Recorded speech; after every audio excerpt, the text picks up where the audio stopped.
A medida que la pandemia provocada por la COVID-19 se extiende a lo largo y ancho del planeta, la proliferación de las denominadas noticias falsas constituye un desafío capaz de debilitar los pilares de la salud pública. No en vano, los contenidos falsos vinculados a la arena política conviven con contenidos centrados en la epidemia. Desde curas milagrosas hasta teorías de la conspiración, las redes sociales difunden multitud de contenidos que, bajo el emblema de información, contienen en realidad consejos inútiles, datos adulterados e incluso remedios dañinos que pueden actuar en detrimento de nuestra protección frente al virus. Solo por citar un ejemplo, uno de los rumores más divulgados, beber alcohol protege frente a la infección, provocó que más gente muriera por intoxicación en la provincia iraní de Fars que por el contacto con el patógeno en sí.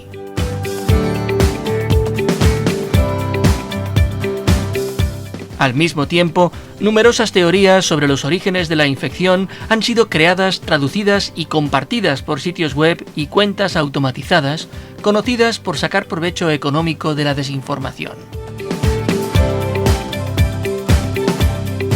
Auspiciados por esos contenidos, son numerosos los casos de xenofobia que han aflorado públicamente contra ciudadanos asiáticos, prejuicios que dieron pie a la campaña Je ne suis pas un virus en Twitter en apoyo a la comunidad china en Francia.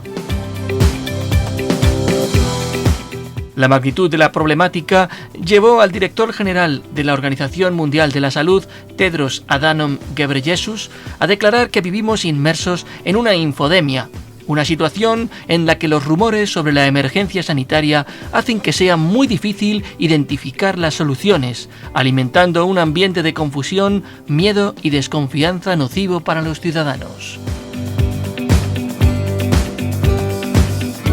En este contexto, gobiernos, agencias y múltiples organizaciones están desarrollando iniciativas para luchar contra la desinformación durante esta crisis. El Observatorio Europeo contra la Desinformación ha comenzado a recoger y analizar los bulos más compartidos, mientras que la OMS, junto con compañías como Facebook, Google, Pinterest, Tencent, Twitter, TikTok o YouTube, han creado la página web Mythbusters. Desde el sector periodístico, expertos en verificación y portales de comprobación de contenidos han creado herramientas, plataformas con recursos y formación en línea gratuita para desbancar los contenidos tergiversados. El papel de los portales de verificación en todo el mundo es ahora más necesario que nunca. Sin embargo, los ciudadanos siguen expuestos a una cantidad considerable de consejos médicos infundados y engaños latentes. ¿Cómo podemos entonces verificar la veracidad y exactitud de la información? Antes de enfrentarnos al problema, conviene realizar una aclaración. La denominación noticias falsas constituye una simplificación imprecisa de un dilema ético de mucho mayor calado y está plagado de connotaciones emocionales basadas en el descrédito al ejercicio del periodismo. No obstante, lo más reseñable es que dichos contenidos apócrifos no cumplen con los requisitos de rigor y exactitud necesarios para ser considerados un producto informativo.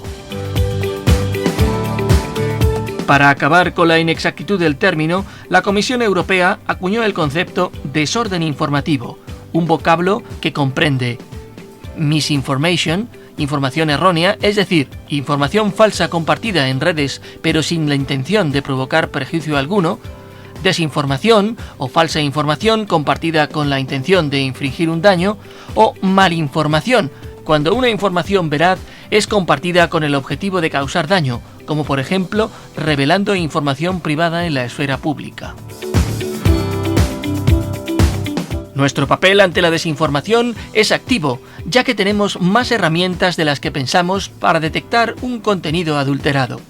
Por ello, si encontramos un contenido que nos suscita dudas, tras leerlo por completo, debemos evaluar una serie de aspectos. ¿El lenguaje es simplista? ¿Exagerado? ¿La narración es maniquea? ¿Está más centrado en el nivel emocional que en transmitir información factual? Si apoya sus argumentos con datos y o declaraciones, Dichos datos deben poseer enlaces a las fuentes consultadas y las declaraciones provenir de una persona claramente identificable.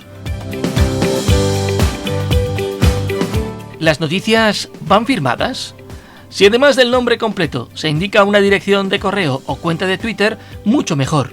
El medio nos está enviando la señal de que detrás de la información hay una persona capaz de rendir cuentas.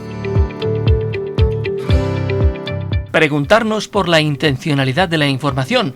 Muchas veces nos adherimos a informaciones y las compartimos en redes sociales simplemente porque refuerzan nuestras creencias. No obstante, si no proviene de una fuente oficial o un medio conocido, deberíamos comprobar si aparece en otros medios. Esto también nos sirve para recopilar distintos puntos de vista sobre la misma información. En este sentido, debemos evitar caer en la trampa de la narrativa de la conspiración. Para su difusión, los bulos usan técnicas de mercadotecnia. En ocasiones, pueden crear la sensación de estar divulgando información exclusiva a la que la audiencia media no es capaz de acceder y que, por tanto, no aparece en los medios oficiales. Por último, debemos preguntarnos sobre cómo nos ha llegado esta noticia. La desinformación también se divulga por WhatsApp y nuestros allegados pueden también cometer el error de no comprobar un contenido dudoso y reenviarlo a su círculo más próximo. Finalmente, si aún tenemos dudas, podemos contactar con una de las múltiples plataformas de verificación de contenidos que dispersarán nuestra incertidumbre sobre la información.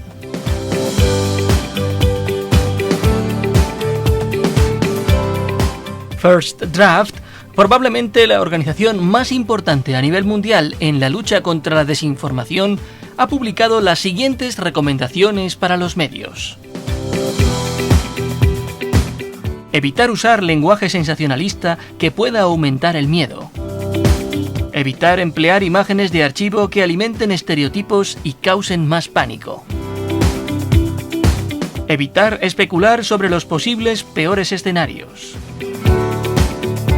Sugerir a los lectores acciones específicas que puedan hacer. Dirigir a los lectores a las fuentes oficiales de información.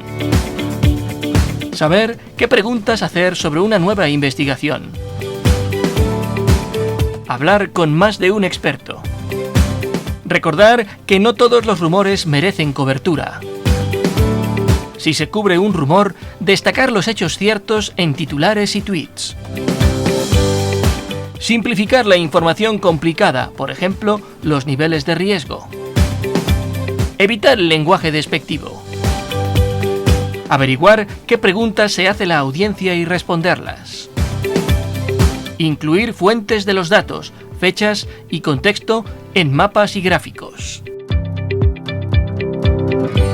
Hablando de la responsabilidad de los periodistas, en ese sentido es importante empezar subrayando que el uso de determinadas imágenes que captan una foto estática y obvian tanto la secuencia anterior como la continuación de los acontecimientos puede alimentar los estereotipos y causar una incertidumbre falseada en la ciudadanía. Por esta razón, por ejemplo, en el caso del desabastecimiento de las tiendas de alimentación, se recomienda que los medios den a primera hora de la mañana informaciones de carácter rutinario en las que se contacte con las distintas asociaciones de supermercados y comerciantes implicadas. Estas voces deberían ir acompañadas con imágenes de los supermercados siendo abastecidos para mitigar cualquier miedo al desabastecimiento, siempre que esta situación de normalidad sea la tónica, obviamente.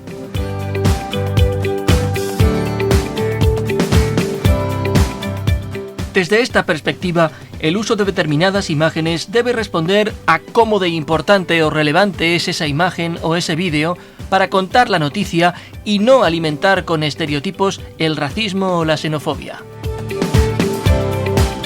Otro de los problemas que plantea este momento inédito es que los bulos y las desinformaciones conviven con las profecías que se autocumplen. Es decir, bulos sobre determinadas medidas políticas que en ese momento no se han tomado convivirán con informaciones que aparecerán en los días posteriores y que harán realidad algo que en el momento de enunciarse era falso. Es importante el compromiso con la verdad y saber explicar que esa es o era la realidad en un momento determinado. Como antes mencionábamos, es importante que cualquier posible desinformación que nos llegue a nuestro teléfono móvil sea verificada antes de compartirla con nuestros amigos y seres queridos. Mientras que no se establezcan soluciones coordinadas, la alternativa a corto plazo es que, en caso de duda, no compartamos. Si no estamos seguros, preguntemos, comprobemos y verifiquemos. Los verificadores de bulos, como Maldita o Neutral, tienen un número de WhatsApp para que la ciudadanía les pueda enviar informaciones de dudosa veracidad y que ésta sea comprobada por los fact-checkers.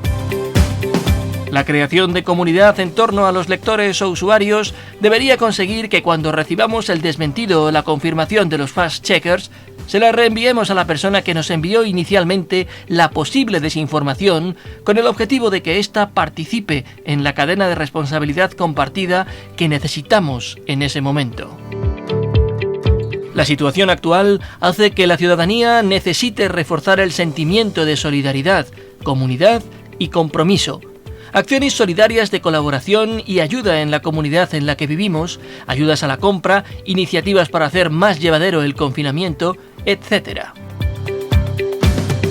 Sin embargo, este tipo de acciones no deben hacer bajar la guardia a los periodistas a la hora de pensar en las consecuencias de sus informaciones sobre la más humana de las pasiones en ese momento, el miedo. En el acto cotidiano de compartir se encuentran en general más buenas intenciones que malas, y ahí radica una de las grandes fortalezas de la cultura de la desinformación. Una de las preguntas que podemos plantearnos es ¿cómo evitar ser víctimas de bulos? El acceso está facilitado por el reenvío de mensajes en los grupos de amigos, pero se evita si cortamos ese flujo. ¿Quién no ha recibido un mensaje de una promoción o de alguna buena causa en su WhatsApp y lo ha mandado a sus amigos? ¿Quién no ha participado en esas cadenas? Romper con la propagación es una forma de proteger al resto. El factor del anonimato se puede combatir contrastando la información. Si nos llega un mensaje sospechoso, podemos ver en Internet si quien lo envía es realmente la persona que dice ser. Esta comprobación antes de reenviar es un gran freno a la extensión. Evitar transmitir la información es importante. La transferencia de los bulos es realmente sencilla y nunca se sabe dónde puede acabar. Aunque para nosotros no sea un riesgo grande, el receptor de nuestro mensaje sí puede verse afectado. Podemos y debemos facilitar información a la policía de posibles amenazas para facilitar su trabajo. Las cuentas en las redes sociales de las fuerzas y cuerpos de seguridad permiten informar de forma rápida de una posible amenaza. Y por último, educar a las personas con menos conocimientos en materia de prevención es una buena actividad que se puede realizar en estos días en casa. No vamos a renunciar a nuestros dispositivos móviles, pero sí podemos hacer que la red sea más segura. Este es un mensaje de la Escuela Viva de Periodismo.